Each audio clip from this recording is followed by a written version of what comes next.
Hi everybody, Honest John here. As we get closer to November 3rd, you'll see a number of ads, editorials, and public service announcements encouraging people to vote. It happens every year. I have even seen a couple of newspaper articles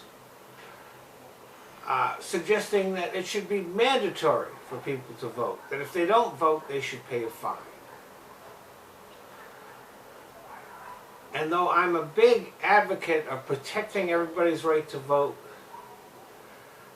I'm certainly not going to force people to do it. And there are some people that just shouldn't vote. You just don't go out on election day and cast your ballot and expect that things are going to change for the better. If you're going to vote, you should know what you're voting for and what you're voting against, and who you're voting for and who you're voting against. There is a certain amount of work that needs to be done.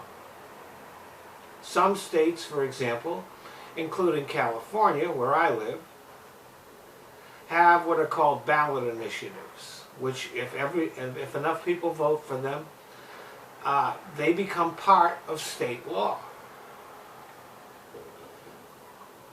What I've done is I have done some research on the ballot initiatives that are going to be voted on here in California. And I know what my vote will be. I know who funded them, who will benefit from them, who is for them, and who is against them.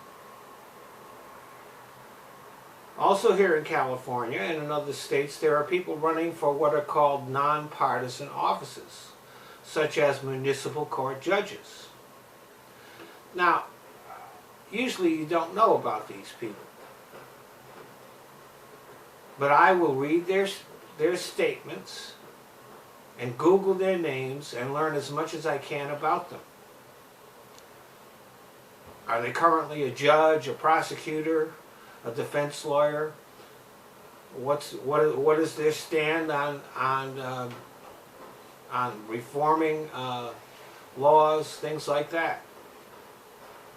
These are important factors in my decision. There are people running for things like the school board. When it comes to educating our kids, we want to make sure that we put the best possible people who are advocates for education. We can't have a science denier or a religious fanatic making decisions about what our children will learn in school. So there is work to be done. If people are not willing to do that work, they shouldn't vote. Now, I do want as many people as possible to vote, but only if they are willing to educate themselves, to inform themselves, and to be aware of what they're for and what they're against. We have too many people who are low information voters out there already.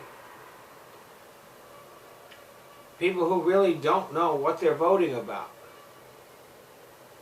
Or people who haven't bothered to inform themselves. People who scoff at the mainstream media, news, but then believe everything they see and hear on the internet. That believe in crazy conspiracy theories and things like that. These people shouldn't vote. An informed voter is essential to democracy. An uninformed voter is worse for our democracy than the person who just decides that they're going to stay home. Thanks for listening.